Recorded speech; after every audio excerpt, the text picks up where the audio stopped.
ಆತ್ಮೀಯ H16 news ಅರ್ಧದೇ Siddaramaiah ಸ್ವಾಗತ. ನಾನು ನಿಮ್ಮವ MI ಅಥವಾ ಮಲ್ಲಪ್ಪ ಜೋತವರ್. ಆದ್ಮೇಲೆ ಇಲ್ಲಿ ನೋಡಿ ಒಂದಿಷ್ಟು ಕೆಲವು ಮಾತುಗಳು ಬರ್ತಾ ಇದ್ದಾವೆ. ದೆಹಲಿಯ ದಂತ ಗೋಪುರದಲ್ಲಿ ಕುಳಿತು ಯೋಜನೆಗಳನ್ನು ರೂಪಿಸುವ ಮೂಲಕ ಗ್ರಾಮ ಸಭೆಗಳ ಅಧಿಕಾರ ಕಿತ್ತುಕೊಳ್ಳಲಾಗಿದೆ. ಇದು ನಮ್ಮ ಸಿದ್ದರಾಮಯ್ಯನವರ ಅಥವಾ ಕಾಂಗ್ರೆಸ್ಸಿನ ವಾದ. ಈ ಮನೆರೇಗಾ ಸಲುವಾಗಿ ಈ ಜಿ ರಾಮ್ಜಿ ಹುಟ್ಟು ಹಾಕಿದ್ರು BJPಗರು, ಅದಕ್ಕೆ ಕೊಡುತ್ತಿರೋದು ಕೌಂಟರ್. ದೊಡ್ಡ ಗದ್ದಲ ಆಯಿತು, ಮಾತುಕತೆಗಳಾದವು, ಟೀಕೆ ಟಿಪ್ಪಣಿಗಳಾದವು, ಸಾಕಷ್ಟು ಮಾತುಗಳಾದವು. ತಪ್ಪದ ಜಿ ರಾಮ್ಜಿ ಅಂತೇಳಿ ಇದು ನಮ್ಮ ಗಾಂಧೀಜಿಯವರ ತತ್ವಕ್ಕೆ ವಿರೋಧ ಆಗಿದೆ ಅಂತ ವಾದ ನಮ್ಮ ಕಾಂಗ್ರೆಸ್ಸಿಗರದು, ಅದರಲ್ಲೂ ಸಿದ್ದರಾಮಯ್ಯನವ್ರದ್ದು ವಿರೋಧ ಆಗಿದನ. ಈಗ ಯಾವ ಇವತ್ತಿನ ನಿರ್ಧಾರಗಳು ವಿಶೇಷವಾಗಿ ಅದರಲ್ಲೂ ಅಗ್ರಿಕಲ್ಚರ್ ಕೃಷಿಗೆ ಸಂಬಂಧಿಸಿದಂಥ ಕಾರ್ಮಿಕರಿಗೆ ಸಂಬಂಧಿಸಿದಂಥ ವಿಷಯಗಳು ಯಾರು ಅನುಭವಸ್ಥರಲ್ಲಿದ್ದಾರೆ ಅಂತೇಳಿ ನಾವು ಪ್ರಶ್ನೆ ಮಾಡಬೇಕಾಗ್ತದೆ. ಯಾಕಪ್ಪ ಅಂತಂದ್ರೆ ಇಲ್ಲಿದ್ದಂಥ ಈ ಕಾನೂನುಗಳು ಮಾಡುತ್ತಿರುವಂಥ ಜನ ಕೃಷಿಕ ಕುಟುಂಬದ ಬಂದಿರ್ಬೋದು, ಆದರೆ ಕೃಷಿ ಅನುಭವ ಆಗಿರ್ಬೋದು, ಅಲ್ಲಿ ದುಡಿಯುವವರ ಅನುಭವ ಆಗಿರ್ಬೋದು, ಅವ್ರ ಪೇಮೆಂಟ್ದಲ್ಲಿ ಬದುಕುವಂಥ ಪರಿಸ್ಥಿತಿಗಳಾಗಿರ್ಬೋದು, ಇವುಗಳೆಲ್ಲ ನೆನೆದಾಗ ಇವರು ಅನುಭವಸ್ತ್ರ ಅಂತೇಳಿ. ಯಾಕೆ ಮನೆಯಾಗನೂ ಸಹಿತ ಅದು ಒಂದು ಹಂತದವರೆಗೆ ಅಡ್ಡಿಲ್ಲ, ಮುಟ್ಟಿತ್ತೇನೋ ನಾವು ಸಮಾಧಾನ ಮಾಡ್ಕೋಬೋದು. ಉದ್ಯೋಗ ಕೊಡೋಲ್ಲ ಒಂದಿಷ್ಟು ಅಟ್ಲೀಸ್ಟ್ 100 days. ಅನಂತರ 80 ಬಂತು, 70 ಬಂತು, 50 ಬಂದದ. ಈ BJP ಕಾಲಕ್ಕಂತ 50-60 ದಿನ ಬಂತು. ಇದೆಲ್ಲ ನೋಡ್ತಾ ಇದ್ದೀವಿ. ಇಲ್ಲಿದ್ದಂತಹ ಈ ಕೇಂದ್ರಾಡಳಿತದಲ್ಲಿ ಅಥವಾ ನಮ್ಮ ರಾಜ್ಯದ ಆಡಳಿತಗಾರರಿರಲಿ, ಇವರಿಗೆ ನಿಜವಾಗಿಯೂ ಇವರ ಬದುಕಿನ ಬಗ್ಗೆ, ಬಿದ್ದ ಸಮುದಾಯದ ಬಗ್ಗೆ, ದುಡಿಯುವ ಸಮುದಾಯದ ಬಗ್ಗೆ ಅದನ್ನ ಏನಾದರೂ ಅನುಭವ ಅಂತೇಳಿ. ಯಾಕಂದ್ರೆ ಇವ್ರು ಏನಪ್ಪ ನೋಡಿ ಹೇಳೋದಷ್ಟ, ಹಿಂಗದಪ್ಪ ಅನ್ಯಾಯ ಆಗ್ಯದ ಮಾಡಬೇಕು ಅಂತೇಳಿ. ಅದರ ತಲಸ್ಪರ್ಶಿ ಪೂರ್ತಿಯಾದ ಅಭ್ಯಾಸ ಇಲ್ಲ ಅನ್ನೋದು ಸ್ಪಷ್ಟ ಆಗ್ತದೆ. ಏನೂ ಇರಲಿ, ಸ್ವತಂತ್ರವಾದ ಮೀಡಿಯಾಗೆ ಬೇಕಾಗಿರುವುದು ಸ್ವತಂತ್ರ ಧ್ವನಿ. ಆ ಸ್ವತಂತ್ರ ಧ್ವನಿ ಉಳಿಸಲು ನೀವು ಮಾಡಬೇಕಾದದ್ದು ಇಷ್ಟೇ. ಅದೇನಪ್ಪಾ ಅಂತಂತಂದ್ರೆ ನಿಮ್ಮ ಕೈಲಾದಷ್ಟು ಸಹಾಯ ಈ ಚಾನಲ್ಗೆ ಮಾಡಿ ಹಾಗೂ ನಿಮ್ಮ ಧ್ವನಿಯನ್ನು ಕಾಪಾಡಿಕೊಳ್ಳಿ. ಮನೆರೇಗಾ ಸಲುವಾಗಿ ಅದನ್ನು ನಾವು ತೋರ್ತೀವಿ ಅನ್ನೋಂಥ ನಿರ್ಧಾರ ಮಾಡಿಕೊಂಡು ನಮ್ಮ ಸಿದ್ದರಾಮಯ್ಯನವರು ನರೇಗಾ ಯೋಜನೆ ಮರುಜಾರಿಗೊಳಿಸಿ ಜನರ ಉದ್ಯೋಗದ ಹಕ್ಕನ್ನು ಮರುಸ್ಥಾಪಿಸಬೇಕು. ಇದು ನಿನ್ನೆ ಸದನದಲ್ಲಿ ದೊಡ್ಡ ಗದ್ದಲ. ಅದಕ್ಕೊಂದು ಫೈನಲ್ ಒಂದು ತಾರ್ಕಿಕ ಅಂತಂದ, ನೀವು ಮರುಸ್ಥಾಪನೆ ನರೇಗಾನ ಮಾಡಬೇಕು, ಜಿ ರಾಮ್ಜಿ ತೆಗಿಬೇಕು, ವೇತನವನ್ನು ಕನಿಷ್ಠ 400 ನೀಡಬೇಕು, ದಿನಕ್ಕೆ 400 ರೂಪಾಯಿ. ಈ ಕುರಿತ ನಿರ್ಣಯವನ್ನು ರಾಷ್ಟ್ರಪತಿಯವರಿಗೆ ಕಳಿಸಲಾಗುವುದು. ನೀವು 230 ಮಾಡಿದಿರಿ, ಅದನ್ನು ಅದು 400 ಆಗಬೇಕು ದಿನಕ್ಕೆ. ಮನೆರೇಗಾನ ಬರಬೇಕು. ಯಾಕಪ್ಪ ಅಂದರೆ ಇದು ನಮಗೆ ಉಪಯೋಗ ಇಲ್ಲದಂಥದ್ದು. ಮತ್ತು ಕೇಂದ್ರ ಅಲ್ಲಿ ದೆಹಲಿಯಲ್ಲಿ ಕೂತ್ಕೊಂಡು ಇಲ್ಲಿ ಗ್ರಾಮಗಳ ನಿರ್ಧಾರ ಮಾಡುವಂಥದ್ದು, ಯಾವ ಗ್ರಾಮ ಕೊಡಬೇಕು ಮಾಡಬೇಕು ಮಾಡುವಂಥದ್ದು ಇದರಲ್ಲಿ ಅದ. ಅದಕ್ಕಾಗಿ ನಾವು ವಿರೋಧ ಮಾಡ್ತೀವಿ. ಅಲ್ಲಿ ಕೆಲಸ ಅಲ್ಲೇ ಇರಬೇಕು. ಇದು ಕೇಂದ್ರದಿಂದ ಅಲ್ಲಿಂದ ಒತ್ತು ನಮ್ಮಲ್ಲಿ ಹೇರಲಾಗ್ತದೆ ಅಂತೇಳಿ ಹೇಳ್ತಾರೆ ನಮ್ಮ ಸಿದ್ದರಾಮಯ್ಯವರು. ಅದಕ್ಕೆ ಕೌಂಟರ್ ಆಗಿ ನಮ್ಮ R ಅಶೋಕ್ ಅವರು BJPಯಿಂದ ಮಾತಾಡ್ತಾರೆ. ಇದು ಸದನದ ನಿರ್ಣಯ ಎಂದು ಹೇಳಿದ್ದಾರೆ. ಸದನದ ನಿರ್ಣಯ ಅಂತ ಹೇಳಿದ್ದಾರೆ. ಇದು ಕಾಂಗ್ರೆಸ್ ಸರ್ಕಾರದ ನಿರ್ಣಯ, ರಾಹುಲ್ ಗಾಂಧಿಯ ನಿರ್ಣಯ ಎಂದು ಹೇಳಬೇಕು. ಅಡ್ಡಿ ಇವರು ಏನೋ ಆರೋಪ ಮಾಡಿದ್ದಾರೆ, ಆರೋಪ ಮಾಡಿದ್ದಾರೆ. ಏನಪ್ಪ ಅಂದ್ರೆ ಸದನ ನಿರ್ಣಯ ಅಲ್ಲ ಅಂತ. ಮತ್ತು ಎಲ್ಲ ಸದನದಾಗ ಡಿಸ್ಕಷನ್ ಮಾಡ್ತಾರಲ್ರಿ. ಸರ್ಕಾರ ಯಾವ ಪಕ್ಷದಿರ್ಬೋದು, ಯಾವುದೋ ಒಂದು ಪಕ್ಷ ಸಂಬಂಧಿಸಂಗ, ಆದ್ರೆ ಇಲ್ಲಿ ಬಹುಮತದ ನಿರ್ಧಾರ ಆಗೋದ್ರಿಂದಾಗೆ ಸದನದ ನಿರ್ಧಾರ ಹೆಂಗೆ ಆಗೋದಿಲ್ಲ ಅಂತ ಹೇಳ್ತಾರೆ ಇವರು R ಅಶೋಕ್ ಅವರು. ಕಾಂಗ್ರೆಸ್ ನಿರ್ಧಾರ ಇರ್ಬೋದು, ಬಹುಸಂಖ್ಯಾತ ನಿರ್ಧಾರ, ಅವ್ರು ಹೆಚ್ಚಿಗಿದ್ದಾರೆ, ಅವ್ರ ನಿರ್ಣಯನೇ ಅದು, ಅದು ಸರ್ಕಾರ ನಿರ್ಣಯ. ಇದು ಕಾಂಗ್ರೆಸ್ ನಿರ್ಣಯ ಅನ್ನೋಕ್ಕಿಂತಲೂ ಸರ್ಕಾರ ನಿರ್ಣಯ. ಮುಂದೆ ಜೊತೆಗೆ ರಾಹುಲ್ ಗಾಂಧಿ ನಿರ್ಣಯ. ರಾಹುಲ್ ಗಾಂಧಿ ಹೌದು, ಇದರಲ್ಲಿ ಮೂಲ ರಾಹುಲ್ ಗಾಂಧಿ ಇದ್ದಾರೆ, ಕಾಂಗ್ರೆಸ್ಸಿಂದ ಹೋರಾಟ ಐತಿ, ಎಲ್ಲ ಮಾಡ್ತಾ ಇದ್ದಾರೆ. ಅವ್ರದ್ದು ಮಾಡಿದಾರೆ ಸಿದ್ದರಾಮಯ್ಯ. ಹೌದ್ರಿ, ಈಗ ಮೋದಿಯವ್ರ ಮಾತ್ರ ನೀವು ಪಾಲಿಸ್ತಾರಲ್ಲ, ಇವತ್ತು ಜಿ ರಾಮ್ಜಿ ಬದಲಾಗಿ ನೀವು ಪಾಲಿಸೋದಿಲ್ವ R ಅಶೋಕ್ ಅವರ? ಈಗ ನಮ್ದು ಸರಿ ಅಂತ ನೀವು ವಾದ ಮಾಡೋದಿಲ್ವ? ಅಲ್ರಿ, ಇಲ್ಲಿ ಸರಿ ಅನ್ನೋದು ರಾಜ್ಯಗಳು ಒಪ್ಪಿಸಿರಿ. ನೀವು 40% ಎಲ್ಲ ರಾಜ್ಯಗಳು ಒಪ್ಪಿದಾವೆ. ಇದಕ್ಕೆ ಎಷ್ಟು ರಾಜ್ಯಗಳು ಒಪ್ಪಿದಾವಪ್ಪ 40% ಹಾಕ್ತಾರೆ. ನೀವು ಸಡನ್ನಾಗಿ ಹೇರಿದರೆ ಅವ್ರಿಗೆ ಯಾವ್ಯಾವ ಮೂಲದಿಂದ ದುಡ್ಡು ಬರ್ತಾವಪ್ಪ, ಅವ್ರ ಇನ್ಕಮ್ ಅಂತೆಲ್ಲ ವಿಚಾರ ಮಾಡಬೇಕಾಗ್ತದೆ. ಹೆಚ್ಚಿಗೆ ಟ್ಯಾಕ್ಸ್ ತೊಗೊಳೋದು ಯಾವತ್ತಪ್ಪ ಅಂದ್ರೆ ಮ್ಯಾಕ್ಸಿಮಮ್ ಸೆಂಟ್ರಲ್. ಮತ್ತು ಸೆಂಟ್ರಲ್ ಅಂದ್ರೆ ಕೇಂದ್ರ ತಮಗೆ ಯಾವ ರಾಜ್ಯ ತಮ್ಮ ಅಧಿಕಾರಗಳಿದ್ದಾವೆ ಅಲ್ಲಿ ಒಂದು ಸ್ವಲ್ಪ ಹೆಚ್ಚಿಗೆ ಅನುದಾನಗಳು ಹೆಚ್ಚಿಗೆ ಕೊಡ್ತೀರಿ ಟ್ಯಾಕ್ಸ್ನಲ್ಲೇ.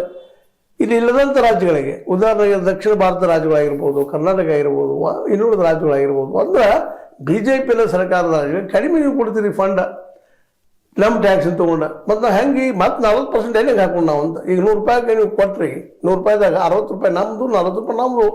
ನಿಮ್ಮದು 60, ನಮ್ಮದು 40. ಅದು ನಿಮ್ಗೆ ಬೇಕಾದಂಥ ರಾಜ್ಯಗಳು ಕೊಡ್ತೀರಿ 60, ಎಲ್ಲ ಕಡಿಮೆ ಕೊಡ್ತೀರಿ. ನಿಮಗೆ ಬಿಟ್ಟಂತ 60 ಕೊಡ್ಬೇಕಂತಲ್ಲ, ಕಡಿಮೆ ಕೊಡ್ಬೋದು ನೀವು.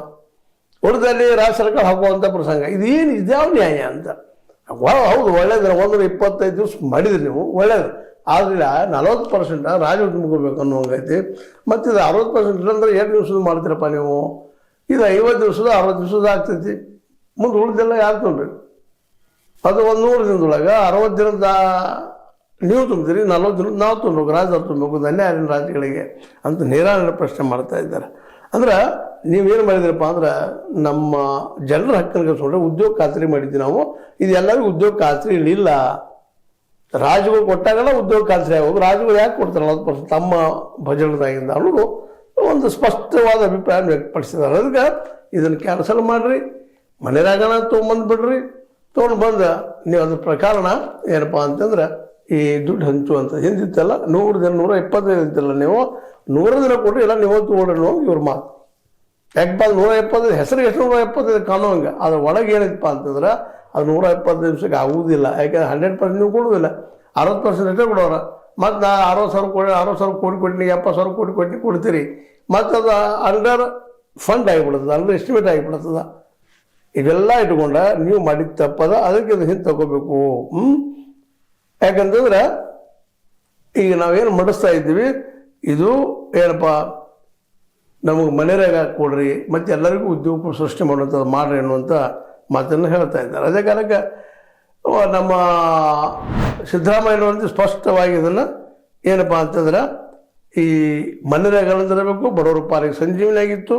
ಹೀಗಾಗಿ ಇದನ್ನು ರದ್ದುಗೊಳಿಸಬಾರದು ಹೇಳ್ತಾರೆ ಸ್ಪಷ್ಟವಾಗಿ. ಗ್ರಾಮೀಣ ಬಡವರ ಪಾಲಿನ ಸಂಜೀವನಿಯಾಗಿದ್ದ ಗ್ರಾಮೀಣ ಉದ್ಯೋಗ ಖಾತ್ರಿ ಕಾಯ್ದೆಯನ್ನು ನರೇಗಾ ರದ್ದುಗೊಳಿಸಿರುವುದನ್ನು ಈ ಸದನವು ಗಂಭೀರವಾಗಿ ಪರಿಗಣಿಸುತ್ತದೆ. ಕಿತ್ತಾಕಿದ್ದು ನಾವು ಗಂಭೀರವಾಗಿ ಪರಿಗಣಿಸ್ತೀವಿ. ಕೇಂದ್ರ ಸರ್ಕಾರವು ಜಾರಿಗೆ ತಂದಿರುವ VBG ರಾಮ್ಜಿ ಕಾಯ್ದೆಯು ಒಕ್ಕೂಟ ವ್ಯವಸ್ಥೆಯ ಮೂಲ ಆಶಯಗಳಿಗೆ ಮತ್ತು ಗ್ರಾಮೀಣ ಜನರ ಜೀವನೋಪಾಯದ ಹಕ್ಕಿಗೆ ಮಾರಕವಾಗಿದೆ. ಅದಕ್ಕೆ ಇದನ್ನು ಬಿಡಬೇಕು ನೀವು, ಮಾರಕದ ಇದು. ಈಗ ಇಡೀ ದಿನ ಚರ್ಚೆ ಆಯಿತು, ವಿಶೇಷವಾಗಿ ಅದನ್ನು ಒತ್ತು ಮಾಡಿ ಮಾತಾಡಿ ಒಂದು ನಿರ್ಣಯ ತೆಗೆದುಕೊಂಡ ರಾಷ್ಟ್ರಪತಿಯವರಿಗೆ ಕಳಿಸಿದ್ದಾರೆ. ಅದರ ಮನೆಯಾಗ ಎಸ್ಟಾಬ್ಲಿಷ್ ಮಾಡಿರಿ, ರಾಮ್ಜಿ ಬೇಕಾಗಿಲ್ಲ ಅನ್ನುವಂಥದ್ದು. ಇನ್ನೇನು BJPಗೆ ಹೇಳಿದಂಗೆ ಆಗ್ತದೋ ಅಥವಾ ಕಾಂಗ್ರೆಸ್ಸಿಗೆ ಇವತ್ತು ಹೇಳೋದು ವಾದದಿಂದ ಆಗ್ತದೋ ಏನಾಗ್ತದೆ ಆಗಲಿ, ಆದರೆ ಉದ್ಯೋಗ ಹೆಚ್ಚು ಸೃಷ್ಟಿ ಆಗಿರೋದು ಅಷ್ಟೇ. ನಾವು ಯಾವುದು ರಾಮ್ಜಿ ಇಟ್ಕೊಳ್ರಿ ಅಥವಾ ನಮ್ಮ ಮಹಾತ್ಮ ಗಾಂಧಿ ಹೆಸರುಗಳು ನರೇಗಾ ಇಟ್ಕೊಳ್ರಿ. ಆದ್ರೆ ಇವೇನಪ್ಪ ಅಂತಂದ್ರೆ ಜನರಿಗೆ ಅನುಕೂಲ ಆಗಲಿ ಅಂತ ಹೆಸರಿಂದ ಅನುಕೂಲ ಆಗುವುದಿಲ್ಲ.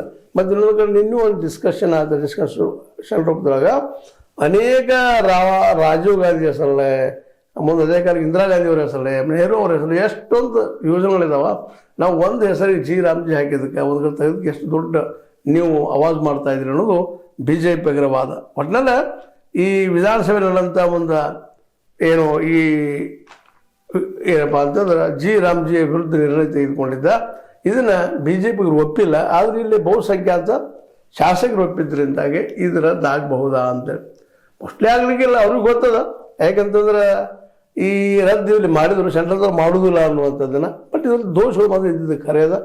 ಮತ್ತು ಒಂದು ಮಾತನ್ನು ನಾವು ಒಪ್ಪಬೇಕು, ಇಲ್ಲಿ ಇವತ್ತಿನ ಒಂದು ಏನು ನಿರ್ಣಯಗಳು ಇರ್ತಾವ 4 ಗೋಡೆಗಳ ಮಧ್ಯದಲ್ಲಿ ತೆಗೆದುಕೊಂಡ ಒಂದು ನಿರ್ಣಯ ಮಾಡ್ತಾ ಇರ್ತಾರೆ. ಹೀಗಾಗಿ ಕೃಷಿಕರಿಗೆ ಅವ್ರ ಬದುಕಿನ ಬಗ್ಗೆ ಸರಿಯಾದ ಜ್ಞಾನ ಇಲ್ಲದ ಜನ ಇಲ್ಲಿರೋದ್ರಿಂದಾಗಿ ಅಥವಾ ಅನುಭವ ಇಲ್ಲದ್ರಿಂದಾಗಿ ಅನೇಕ ಯೋಜನೆಗಳು ವಿಫಲ ಆಗ್ತಾ ಇದ್ದಾವೆ.